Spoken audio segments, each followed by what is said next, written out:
Magic പ്രാക്ടീസിന്റെ 18ാം ദിവസത്തിലേക്ക് എല്ലാവർക്കും സ്വാഗതം.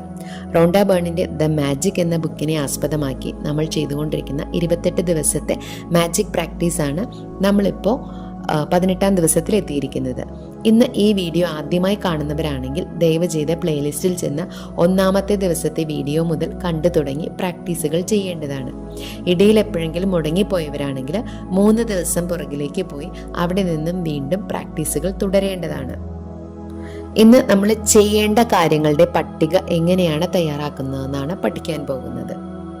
ഇത്രയും ദിവസം കൊണ്ട് നിങ്ങൾക്ക് ഒരു കാര്യം മനസ്സിലായിട്ടുണ്ടാവും. കൃതജ്ഞത അല്ലെങ്കിൽ നന്ദിയാണ് നമ്മുടെ ആത്മാർത്ഥ സുഹൃത്ത് എന്ന്. നമുക്ക് വേണ്ടി എപ്പോഴും നന്ദി അല്ലെങ്കിൽ കൃതജ്ഞത അവിടെ തന്നെയുണ്ട്. നമ്മൾ തോറ്റുപോകാനോ വീണു പോകാനോ ഒന്നും ഇടയാക്കാതെ നമ്മൾ എത്രമാത്രം ശക്തമായി കൃതജ്ഞതയുടെ പുറകെ പായുന്നുവോ അത്രയധികം അത് നമുക്ക് വേണ്ടി പ്രവർത്തിക്കും. പലരും ഇതിനോടകം തന്നെ അത് മനസ്സിലാക്കി കാണും. നമുക്കെല്ലാവർക്കും നമ്മുടെ ജീവിതത്തിൽ പല പല പ്രശ്നങ്ങൾ, ചെറുതും വലുതുമായിട്ടുള്ള ഒരുപാട് പ്രശ്നങ്ങളുള്ളവരാണ് അല്ലേ? ചിലപ്പോഴെങ്കിലും നമ്മുടെ ജീവിതത്തിൽ ഉണ്ടാകുന്ന ചെറിയ ചെറിയ പ്രശ്നങ്ങളോ വലുതോ ആകട്ടെ, ഇതെങ്ങനെ പരിഹരിക്കണമെന്നറിയാതെ നമ്മൾ പലപ്പോഴും പകച്ചു നിന്ന് പോകാറുണ്ട് അല്ലേ? ചിലപ്പോൾ നമ്മുടെ പരാതി നമുക്ക് വേണ്ടത്ര സമയം ലഭിക്കുന്നില്ല എന്നുള്ളതായിരിക്കും. 24 മണിക്കൂറാണ് ദൈവം എല്ലാവർക്കും ഒരുപോലെ തന്നിരിക്കുന്നത്. നമ്മളെല്ലാവരും അതിനെ എങ്ങനെ ഉപയോഗിക്കുന്നു എന്നതിനെ അനുസരിച്ചിട്ടാണ് നമ്മുടെ ഓരോരുത്തരുടെയും ജീവിതം ക്രമീകരിക്കപ്പെട്ടിരിക്കുന്നത്. അങ്ങനെ നിങ്ങൾക്ക് പരിഹരിക്കേണ്ടതായ ഒരുപാട് പ്രശ്നങ്ങൾ നിങ്ങളുടെ ജീവിതത്തിലുണ്ടാകും. എക്സാമ്പിൾ പറയുകയാണെങ്കിൽ, നമ്മൾ വീട്ടിലേക്ക് ഒരു സെർവൻറ്റിനെ അന്വേഷിച്ചിട്ട് നമുക്ക് മനസ്സിനിണങ്ങിയ പോലത്തെ ഒരാളെ കിട്ടിയില്ല. കുട്ടികളെ നോക്കാൻ ഒരു ആയയെ നോക്കിയിട്ട് കിട്ടിയില്ല. ഒരു ട്യൂഷൻ ടീച്ചറെ നോക്കിയിട്ട് കിട്ടിയില്ല.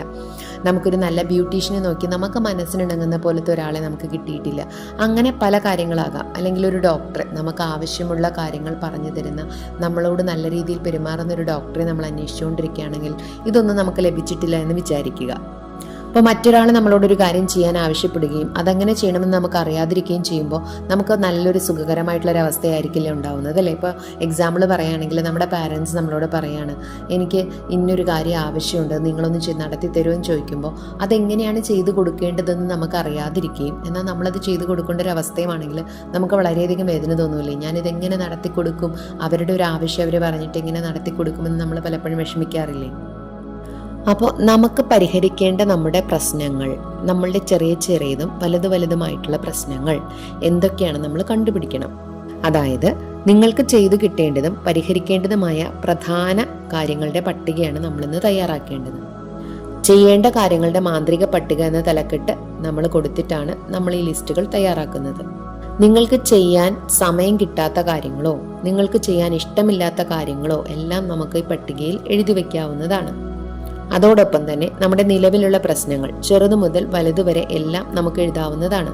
നിങ്ങളുടെ ജീവിതത്തിലെ എല്ലാ മേഖലയിലൂടെയും കണ്ണോടിച്ചുകൊണ്ട് നിങ്ങൾക്ക് ആവശ്യമുള്ള കാര്യങ്ങൾ, പരിഹരിക്കേണ്ട പ്രശ്നങ്ങൾ, നിങ്ങളുടെ ജീവിതാവസ്ഥയിൽ നിങ്ങൾക്ക് വേണ്ടതായിട്ടുള്ള എല്ലാ കാര്യങ്ങളും നിങ്ങൾ ഈ ലിസ്റ്റിൽ ഉൾപ്പെടുത്തുക. നിങ്ങളുടെ ലിസ്റ്റ് പൂർത്തിയായി കഴിയുമ്പോൾ നിങ്ങൾ ആ ലിസ്റ്റിൽ നിന്ന് 3 കാര്യങ്ങളെടുത്ത് അതിൽ ശ്രദ്ധ കേന്ദ്രീകരിക്കണം. ആ പ്രശ്നം നിങ്ങൾക്ക് എങ്ങനെയാണ് പരിഹരിക്കേണ്ടതെന്ന് ചിലപ്പോൾ അറിയില്ലായിരിക്കാം. നിങ്ങൾ എങ്ങനെയാണ് അതിനൊരു സൊല്യൂഷൻ കണ്ടെത്തേണ്ടതെന്ന് നിങ്ങൾക്ക് അറിയില്ലായിരിക്കാം. പക്ഷേ പട്ടിക പൂർത്തിയായി കഴിയുമ്പോൾ നിങ്ങൾക്ക് വേണ്ട 3 കാര്യങ്ങൾ പ്രത്യേകം എടുത്ത് അതിൽ ഓരോന്നും പ്രത്യേകം എടുത്ത് നിങ്ങളത് മാന്ത്രികമായി ചെയ്തു കഴിഞ്ഞു, പരിഹരിച്ചു കഴിഞ്ഞു എന്ന് മനസ്സിൽ കാണുക. അതായത് അതെങ്ങനെ ചെയ്തുവെന്നോ എന്ത് ചെയ്തുവെന്നോ നിങ്ങൾ അറിയേണ്ട. എൻഡ് റിസൾട്ട്, നിങ്ങൾക്ക് എന്താണോ എൻഡ് റിസൾട്ട് വേണ്ടത് ആ റിസൾട്ടിൽ നിങ്ങൾ എത്തി നിൽക്കുന്നതായിട്ട് നിങ്ങൾ കാണുക. അതായത് മാന്ത്രിക ശക്തിയും ആകർഷണ നിയമവും നിങ്ങൾ ഒരുമിപ്പിക്കുമ്പോൾ ആളുകളും സാഹചര്യങ്ങളും സംഭവങ്ങളും നിങ്ങൾക്ക് വേണ്ടത് ചെയ്തു കിട്ടേണ്ടതിനായി വീണ്ടും ക്രമീകരിക്കപ്പെടും. അതെങ്ങനെ സംഭവിക്കുന്നുവെന്നോ എങ്ങനെ ചെയ്തു കിട്ടുന്നുവെന്നോ നിങ്ങൾ അറിയേണ്ട കാര്യമില്ല. നിങ്ങൾ ആകെ ഒരു കാര്യം മാത്രം ചെയ്താൽ മതി. നിങ്ങൾക്ക് ചെയ്തു കിട്ടേണ്ട കാര്യങ്ങൾക്ക് അവ ചെയ്തു കിട്ടിയാൽ എന്ന പോലെ അങ്ങേയറ്റം കൃതജ്ഞത പ്രകാശിപ്പിക്കുക. പിന്നെ മാന്ത്രികത സംഭവിക്കാൻ നിങ്ങൾ അനുവദിക്കുക. അതായത് ഈ പ്രശ്നം പരിഹരിക്കേണ്ടതിന് വേണ്ട എല്ലാ ആളുകളും സാഹചര്യങ്ങളും സംഭവങ്ങളും ഇത് ചെയ്യാനായി നിങ്ങളിലേക്ക് നീങ്ങി വരുന്നതായും അത് ചെയ്തു കഴിഞ്ഞതായും എല്ലാം ചെയ്ത് എല്ലാം തരംതിരിച്ചു എല്ലാം പരിഹരിച്ചു എന്നുള്ള രീതിയിൽ ഇതിനെല്ലാം പകരമായി നിങ്ങൾ ആത്മാർത്ഥമായി കൃതജ്ഞത പ്രകാശിപ്പിക്കുക. അങ്ങനെ 3 കാര്യങ്ങളിലും ഓരോന്നെടുത്ത് കുറഞ്ഞത് ഓരോന്നിനും 1 മിനിറ്റെങ്കിലും സമയമെടുത്ത് അത് നടന്നതായും നിങ്ങൾ പകരം നന്ദി അർപ്പിക്കുന്നതായും പൂർണ്ണമായും നിങ്ങളുടെ ശരീരത്തിൽ അനുഭവിച്ചുകൊണ്ട് നിങ്ങൾ ചെലവഴിക്കുക. 1 മിനിറ്റ് നന്ദി പറയുക അങ്ങേയറ്റം. ഇതേ പരിശീലനം നമ്മൾ പട്ടികയിലുള്ള ബാക്കി കാര്യത്തിനും നമുക്ക് നടത്താവുന്നതാണ്. പക്ഷെ ആദ്യം നമ്മൾ 3 കാര്യങ്ങൾക്ക് വേണ്ടി ചെയ്യുക. ആകർഷണ നിയമപ്രകാരം ഒരേപോലെയുള്ളവ ആകർഷിക്കപ്പെടുകയാണ് ചെയ്യുന്നത്. അതായത് പരിഹാരം ലഭിച്ചതായി നിങ്ങൾ നന്ദി പ്രകാശിപ്പിച്ചു കഴിയുമ്പോൾ പ്രശ്ന പരിഹാരത്തിന് നിങ്ങൾക്ക് ആവശ്യമായ എല്ലാ സാഹചര്യങ്ങളും നിങ്ങൾ ആകർഷിക്കുകയാണ് ചെയ്യുന്നത്.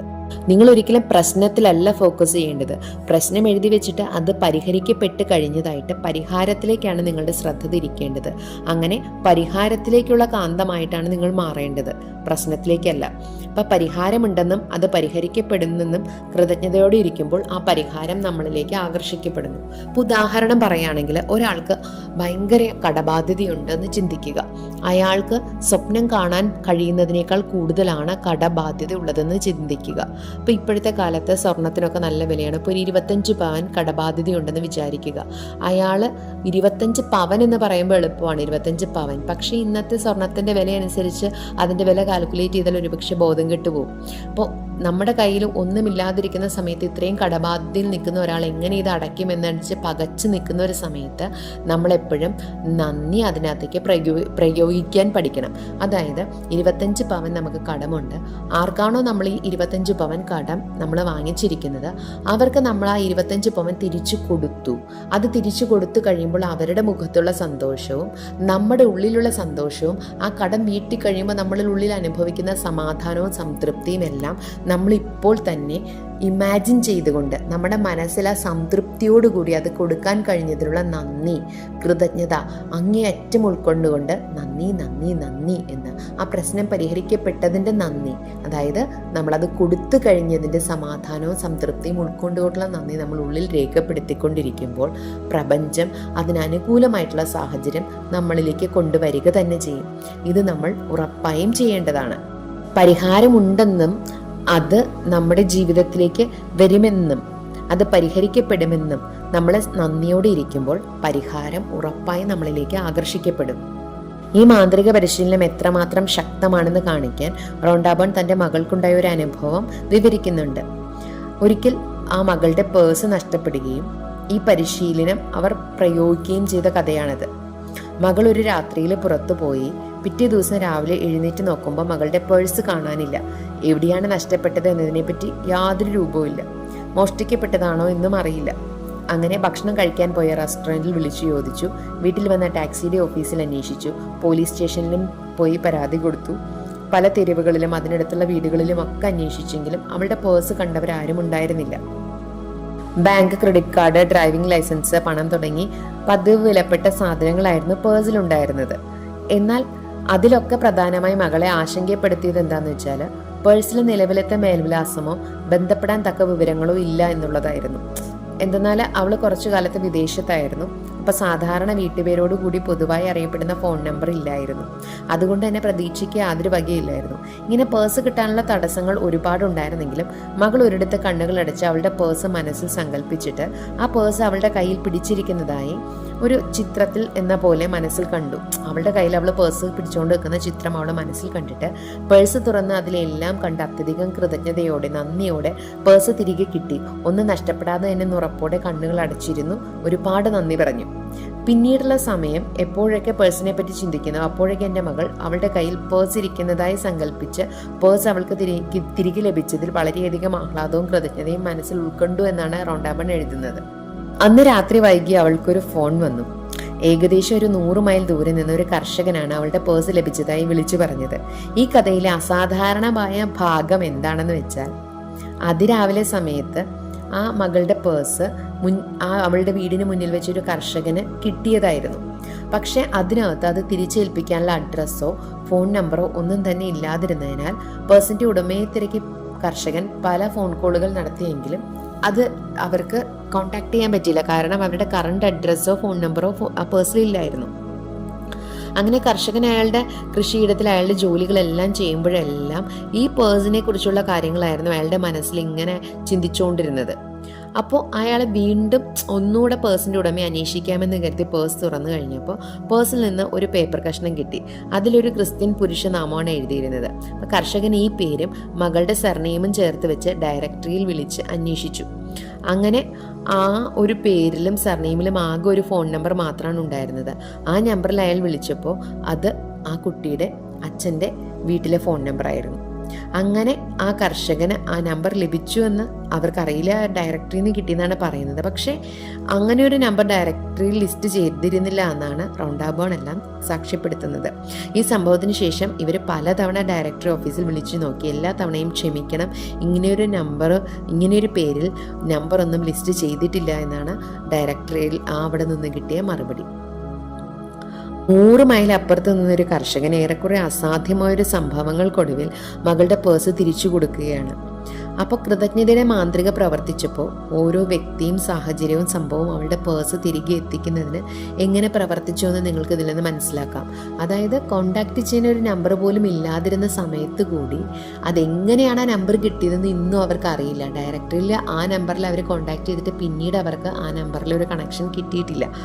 അപ്പോൾ വളരെ മാന്ത്രികമായിട്ടാണ് ഈ മകൾക്ക് പേഴ്സ് തിരിച്ചു കിട്ടിയത്. പക്ഷെ അവൾ എന്താണ് ചെയ്തത്? പേഴ്സ് മനസ്സിൽ കണ്ടത് കിട്ടിയതായിട്ട് ഉള്ളിൻ്റെ ഉള്ളിൽ നിന്ന് നന്ദി പ്രകാശിപ്പിക്കുകയാണ് ചെയ്തത്. ഈ ഒരു സംഭവമാണ് വളരെയധികം കൃതജ്ഞത വർക്ക് ചെയ്യുമെന്നുള്ളത് റൗണ്ടാബേണിനെ കൂടുതൽ അതിലേക്ക് ആഴത്തിൽ വിശ്വാസം വരുത്താനായിട്ട് പ്രേരിപ്പിച്ചത്. അപ്പോൾ നമുക്ക് വേണ്ട കാര്യങ്ങൾ നേടിയെടുക്കാനായിട്ട് ഇതെങ്ങനെ, നമ്മുടെ പ്രശ്നങ്ങൾ പരിഹരിക്കാനായിട്ട് എങ്ങനെയാണ് നമ്മുടെ ഇമാജിനേഷനും ആകർഷണ നിയമവും അതുപോലെ തന്നെ നമ്മുടെ കൃതജ്ഞതയും ഉപയോഗപ്പെടുത്തുക എന്ന് റൗണ്ടാബേൺ നമുക്ക് പറഞ്ഞു തരികയാണ് ഇതിലൂടെ. അപ്പോൾ ഇന്നത്തെ മാജിക് പ്രാക്ടീസിൽ നമ്മൾ ചെയ്യേണ്ട കാര്യങ്ങൾ എന്തൊക്കെയാണ്? എല്ലാ ദിവസത്തെയും പോലെ നമ്മളുടെ 10 അനുഗ്രഹങ്ങളുടെ പട്ടിക തയ്യാറാക്കുക. എന്തിനാണ് നമ്മൾ കൃതജ്ഞതാഭരിതമായിരിക്കുന്നത് എന്ന് എഴുതിയിട്ട് അതിന് നേരെ നന്ദി നന്ദി നന്ദി എന്ന് ആവർത്തിച്ച് പറയുക. മാക്സിമം കൃതജ്ഞത നമ്മുടെ മനസ്സിലും ശരീരത്തിലും ഉൾക്കൊണ്ടുകൊണ്ട് വേണം ഓരോ കാര്യങ്ങൾക്കും നന്ദി പ്രകാശിപ്പിക്കാനായിട്ട്. അതുപോലെ തന്നെ നിങ്ങൾക്ക് ചെയ്യേണ്ടതും പരിഹരിക്കേണ്ടതുമായ പ്രധാന കാര്യങ്ങളുടെയും പ്രശ്നങ്ങളുടെയും പട്ടിക തയ്യാറാക്കുക. ചെയ്യേണ്ട കാര്യങ്ങളുടെ മാന്ത്രിക പട്ടിക എന്ന തലക്കെട്ടോടുകൂടി വേണം ഇത് തയ്യാറാക്കാൻ. നിങ്ങളുടെ മാന്ത്രിക പട്ടികയിൽ നിന്നും പ്രധാനപ്പെട്ട 3 കാര്യങ്ങൾ തിരഞ്ഞെടുക്കുക. ഒരു സമയത്ത് ഒരെണ്ണം എന്ന കണക്കിൽ ഓരോന്നെടുത്ത് അത് നിങ്ങൾക്കായി നടന്നു കഴിഞ്ഞു എന്ന് സങ്കല്പിക്കുക. ഓരോ കാര്യത്തിനും കുറഞ്ഞത് 1 മിനിറ്റെങ്കിലും ചെലവഴിക്കുക. അത് നടന്നതായി വിശ്വസിച്ച് അത്യധികം കൃതജ്ഞത തിരികെ നൽകുക. ഇന്ന് നിങ്ങൾ ഉറങ്ങാൻ പോകുന്നതിന് മുമ്പായി നിങ്ങളുടെ മാന്ത്രിക കല്ല് കയ്യിലെടുത്ത് അന്നേ ദിനം നിങ്ങൾക്ക് സംഭവിച്ച ഏറ്റവും നല്ല കാര്യത്തിന് മാന്ത്രിക വാക്കായ നന്ദി എന്ന് ഉരുവിടുക. ഇത്രയും ചെയ്താൽ നമ്മുടെ മാജിക് പ്രാക്ടീസ് കഴിഞ്ഞു. അപ്പോൾ ഈ വീഡിയോയുടെ ഡിസ്ക്രിപ്ഷൻ ബോക്സിൽ ഒരു വാട്സപ്പ് ഗ്രൂപ്പിൻ്റെ ലിങ്ക് കൊടുത്തിട്ടുണ്ട്. നിങ്ങളെല്ലാവരും ആ ലിങ്കിൽ ജോയിൻ ചെയ്യുക. നിങ്ങളുടെ എല്ലാ സംശയങ്ങൾക്കുള്ള മറുപടി അവിടെ ലഭിക്കുന്നതാണ്. അതുകൂടാതെ കൂടുതൽ മോട്ടിവേഷനും നിങ്ങൾക്ക് വേണ്ട ഫ്രീ ക്ലാസ്സുകളും നിങ്ങൾക്ക് വേണ്ട പോസിറ്റീവ് തോട്ട്സും എല്ലാം നിങ്ങൾക്ക് വാട്സപ്പ് ഗ്രൂപ്പിലൂടെ ലഭിക്കുന്നതാണ്. അപ്പോൾ thank you all, love you all. എല്ലാവരും പ്രാക്ടീസ് ചെയ്ത് റിസൾട്ടിന് വേണ്ടി കാത്തിരിക്കുക.